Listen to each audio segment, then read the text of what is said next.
that the best example is Rasulullah. In other words, he's telling us, we need you to do taqleed. You know what taqleed is, right? That's when you imitate, first and foremost, Rasulullah sallallahu alayhi wa alihi wa sallam.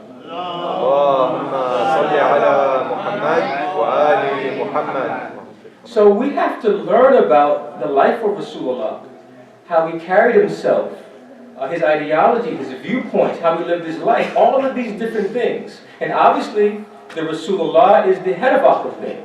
A lot of times, that's an important fact we need to make mention. A lot of times, we put Amir al-Mu'mineen, who was a great man, up above the Rasulullah. Actually, Amir al-Mu'mineen said, I am the slave of Rasulullah. Rasulullah is the head of Ahlul Bayt. He is the best of mankind. So, what if you understand?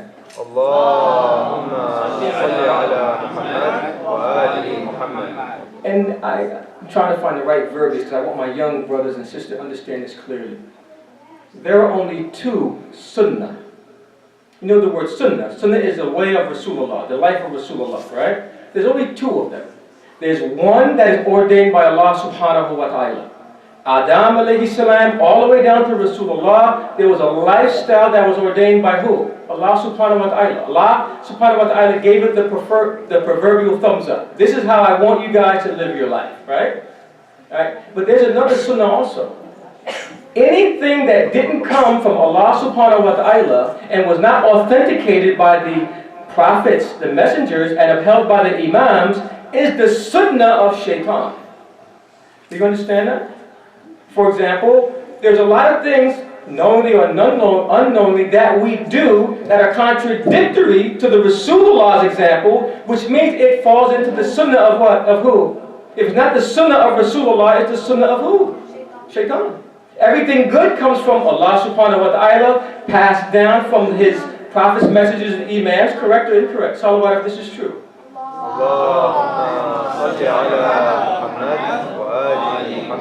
Let me take a step back. I want I really like the kids to understand clearly. When you go to school, the teacher gives you a textbook, correct? Does the teacher just come into class and give you the book and leave the room? No. The teacher gives you the book, and the teacher's job is to do what? Explain it. Because if the teacher doesn't explain it, every student in the classroom will have their own viewpoint about what's good and what's not good. And let me ask you this. When you opened up your PlayStation 2 or one game that your family bought you, what was the first thing that you should have looked at when you opened the box? The what? The instruction manual. The instruction manual tells us what we could do to make it work right, last long, be under warranty. Salawat if this is correct.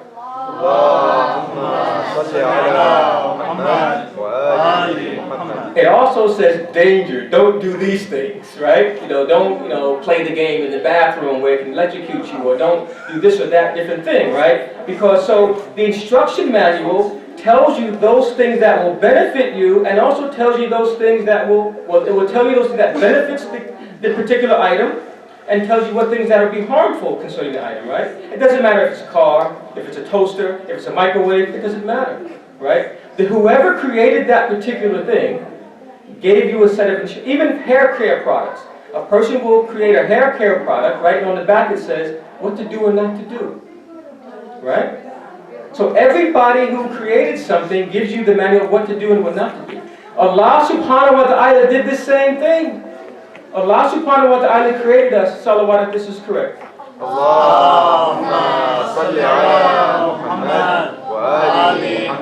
So He gave us an instruction manual.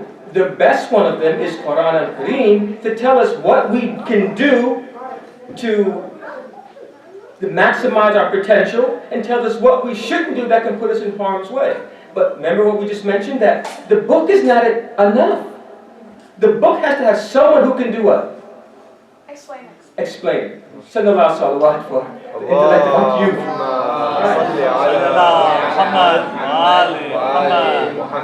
The best explainer, the best example, the best of all of mankind that ever walked on this earth is who? Sallallahu alayhi wa sallam. Sallallahu salawat.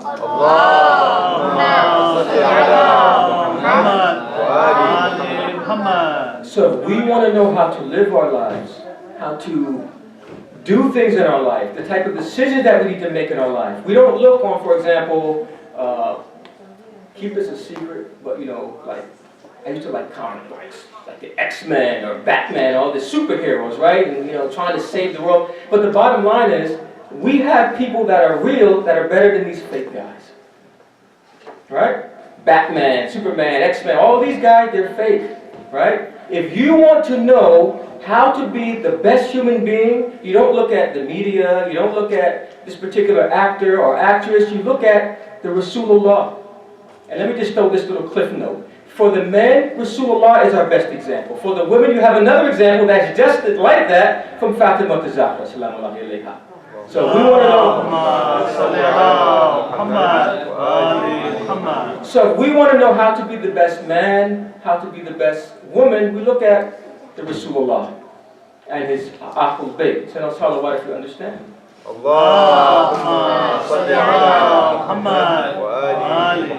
Obviously, we don't have enough time to go into different details or the minute aspects of what is the sunnah of, because there's a lot of things that he did, how he ate, how he dressed, how he talked, his akhlaq, his morals and manners. A lot of what we see out in society is opposite to that. Is exactly opposite to that. We're supposed to speak good or keep silent. Some people's view is opposite to that.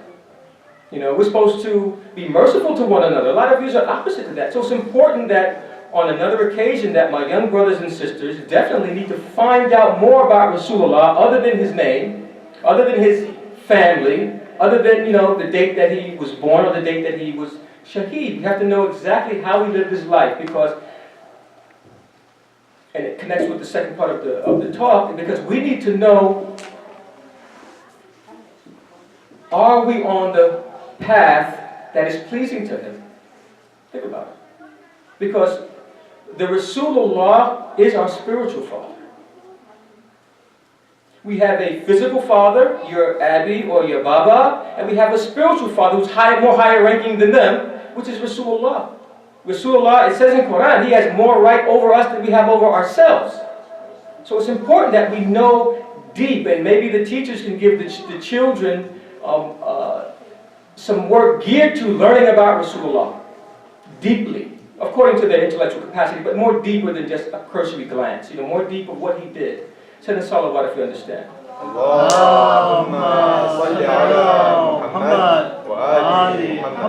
Now, who likes birthdays? Because you get a lot of stuff on birthdays, right? Now, normally, sometimes when I was coming up, birthday should be a surprise thing. You get something that, your parents may get you to surprise you. But, sometimes our parents will kind of be sly and, kind of very in a smooth way try to find out what you want. They got you that PlayStation that you wanted because they kind of, on a real smooth way, they found out. They maybe went to the store and you had your eyes glued to this particular toy or something like that, or this particular bike, or this particular hijab, or something like that. But they watch. Normally on your birthday, you normally get the things that you don't want or the things that you want. Things you want. Right. So, being that it's Rasulullah, that we're commemorating the birthday of Rasulullah, we need to know some of the things that he wanted. Being that we don't have time to go through all of that, we're going to go through one of the things that he wanted. Allah subhanahu wa ta'ala says in Quran al-Kareem, A'udhu billahi minash shaitanir rajeem, La asalukum alayhi ajran illa al-mawaddat al-qurba. I do not ask you any reward for it except for love of my near kindred. Rasulullah asked us to do something.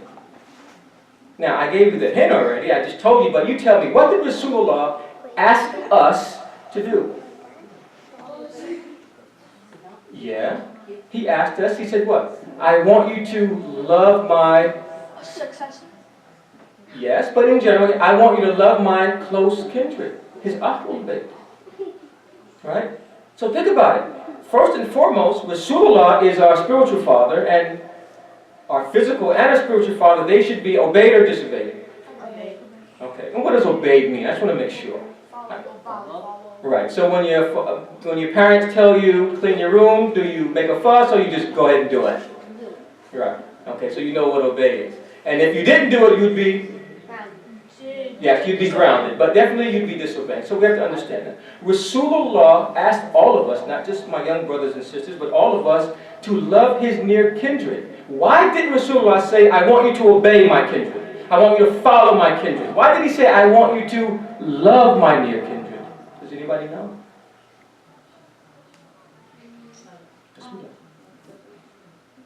So like, we can follow the right path. You're on the path. You're getting there. You're close. But he wanted us to love his kindred, and please, I'm talking to the youth in a verbiage that they understand because they're our future, but this is for everybody. So I hope everybody is paying attention because I'm talking to everybody in here, inshallah ta'ala. The Rasulullah asked us to love his near kindred because love is a higher level of obedience. Love is not a lower level than obedience, it's higher than obedience. Think about it. We have wajibat. What is our wajibat? Mandatory actions. What is mandatory? In our day and time, I have to tell you an unfortunate fact. Our philosophy is if it's not wajib, don't talk to me about it. If it's not wajib, I don't have time for it. If it's not wajib, I don't want to hear about it, right? But guess what? Wajibat, if you obey it, you are being obedient. What does mustahab mean? Recommend. Like sunnah of the Prophet. Okay, I'm asking you another question. It is, right. Mustahab means doing things that are recommended. But that word means much more than that. Mustahab means one who is seeking love. One who does the wajibat is obedient. One who does mustahabat is seeking love. There's a hadith which all of you know. Allah subhanahu wa ta'ala says, hadith Qudsi, no one gets more closer to me and obtains my love than doing the mustahab acts. Mustahab literally, actually it's sunnah, right? Sunnah, a musnah, recommended, right? But mustahab meaning they compiled it to mean those acts that for those who want to obtain what? Love. Love of who? Allah and His Ahlul Bayt. Subhanallah. Love of Allah subhanahu wa ta'ala and Ahlul Bayt. Allah subhanahu wa ta'ala says in Quran, إن كنتم تحبون الله فتابعوني يحببكم الله ويغفر لكم ذنوبكم والله غفور رحيم. He told the Rasulullah to say, if you love Allah, then follow me. So the Rasulullah said, if you love Allah subhanahu wa ta'ala, follow my way. I'm the best example, follow me. Not Jay-Z, not Beyonce, not these other people that we know about. Follow my Ahlul Bayt. They will teach you how to be human beings, both male and female alike. Salawat if you understand. Allahumma salli ala Muhammad wa ali Muhammad. If I have a maid, I'm far from that. But if I had a maid, for the hypothetical, if I had, you know what a maid is? A person who comes and you pay them to clean your house and they do the shopping. If I have a maid and I give the list of shopping items, or maybe my wife gives the list of shopping items, that maid is going to go and get everything to the T that's on that list. Right? Here's the difference. If my wife or my daughter was going to do the same list, they would get everything on that list, but also, you know what, I'm going to get Abby these pistachio nuts since he loves pistachio nuts. I'm going to get him these, this particular type of juice, he likes that juice. They're not just going to do what they're told to do, they're going to go the extra length based upon love. Love. Now, we have to go a little bit deeper in these few minutes. Love has signs. There are a lot of signs, a lot of levels, a lot of different concepts concerning love. We know, most of you know, you've heard it, I'm not telling some of you haven't heard, that Allah subhanahu wa ta'ala, when He created the concept of love, He divided it into 100 parts. Right? He kept 99 parts of that concept of love with Himself. And with the remaining one part, He spread it throughout the universe. Right? But that which He spread out the universe, He also divided into 100 parts. 99 of those parts He gave to who? Ahlul Bayt, and the remainder to the rest of creation. So we can understand from that hadith how much Allah subhanahu wa ta'ala loves us, and also how much Ahlul Bayt loves us. Right? Now, love has signs like I mentioned. And I don't want to get anybody in trouble, maybe, but love has signs. One of the signs of love, there's a lot of integral signs. For example, love can make you cry when you miss your loved one and things of that nature. We're not going into detail. We're going to use 3 basic signs of love. One, and listen, what I'm about to tell you or remind you, you apply it to your parents. Well, first you apply it to Allah, your parent, to his Ahlul Bayt, and then to your parents. But the concept is the same. When you love someone, first and foremost, you go out of your way to make them happy. If you love Allah subhanahu wa ta'ala, you do what? You go out of your way to make him happy. If you love Rasulullah, you do what? You go out of your way to do what? If you love your parents, you go out of your way to do what? And in simple terms, you make them happy by doing what? Following them or obeying them. Salawat, if you understand, if this is very clear. Allahumma salli ala Muhammad wa ali Muhammad. Second thing, when you love someone, you go out of your way not to disappoint them. If you love Allah subhanahu wa ta'ala, you go out of your way to do what? Not to disappoint them. If you love Rasulullah and Ahlul Bayt, you go out of your way to do what? If you love your parents, you go out of your way to do what? Right, salawat if you're with me. Allahumma salli ala Muhammad wa ali Muhammad. You guys are being stingy on the salawats. We're commemorating the wilada of Rasulullah. Come with some salawat. 3 loud salawats for Imam al-Zaman and Ahlul Bayt. Allahumma salli ala Muhammad wa ali Muhammad. Allahumma salli ala Muhammad wa ali Muhammad. Allahumma salli ala Muhammad wa ali Muhammad. Now I'm going to tell you a secret. Hope nobody can hear me on this mic. I didn't tell you to do the salawats, so I just take a time out, catch my breath, and maybe get some water. Sending salawats will open up your heart, that maybe the truth that is spoken will be absorbed into it. A lot of different benefits for salawat. One is to open up the heart so that what is spoken, whatever is correct, not my mistakes, but whatever is correct, that can be absorbed into our hearts. You understand? So, when you love someone, you go out of your way to please them. You go out of your way to not to displease them. And thirdly, this is just general, the main concept, you do what? You stay attached to the beloved no matter what. If you love Allah subhanahu wa ta'ala and you see that the people are following shaitan, you stay attached to Allah subhanahu wa ta'ala no matter what.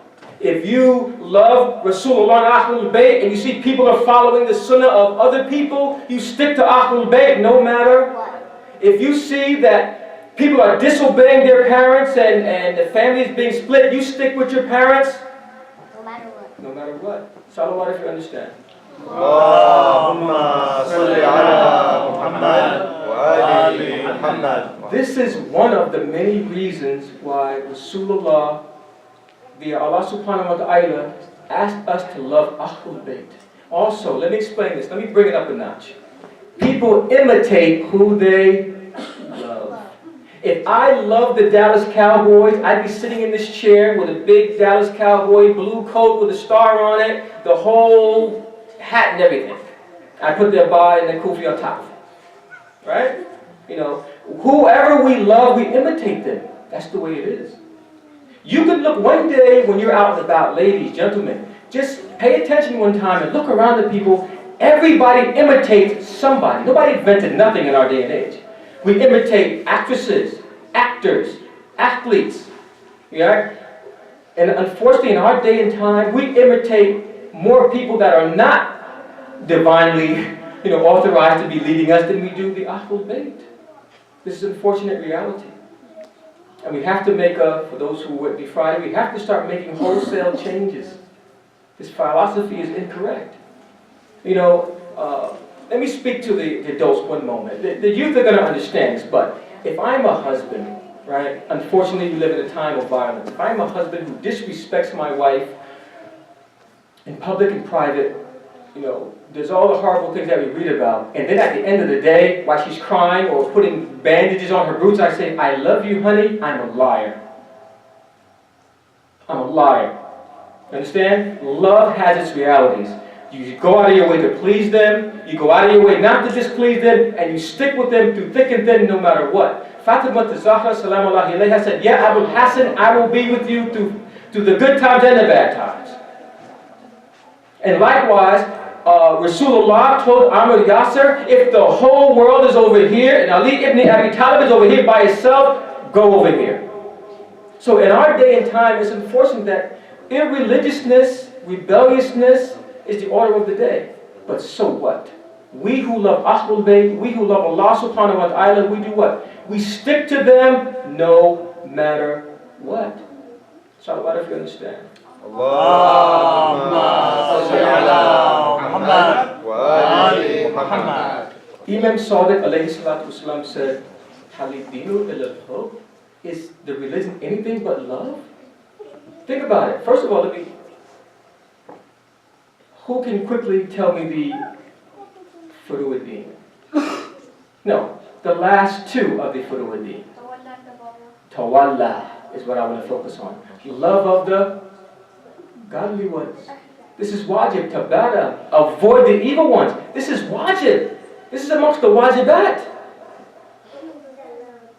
So when we see wickedness and rebelliousness, we have to flee from it.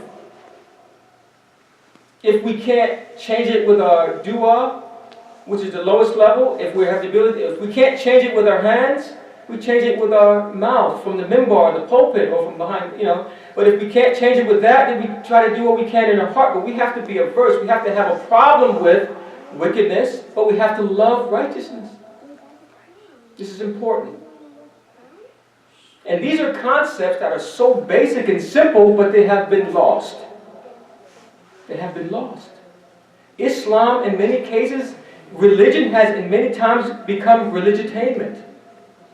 It's not about spiritual improvement, enlightenment, getting closer to Allah, getting closer to Ahlul Bayt. We don't ever want to say that we're Shia of Ahlul Bayt. We can say that, but we could be very well be lying. The only way we'll know if we're true Shia of Ahlul Bayt when Ahlul Bayt themselves say, these are my Shia. There's a hadith about that. This is very important. Love. Rasulullah asked us. Rasulullah sacrificed a lot. We think about Imam Husayn, alayhi salam. We think about Amir al-Mu'mineen, alayhi salam. All the rest of the Imam, alayhi salam. But we neglect sometimes the trials and tribulation and the hardship that Rasulullah himself went through. Everything that everybody went through, all of the Anbiya, every Anbiya before Rasulullah, right, including the Imams after him, no one can compare to what the Rasulullah has gone through. His trials and tribulations were higher than all of them. He went through a lot. So as a repayment for all that he's done for us, he said, I want you to love my household. But it's just not empty words. He wants us to imitate them, be attached to them, go out of your way to please them, go out of your way not to displease them, stay with them no matter what.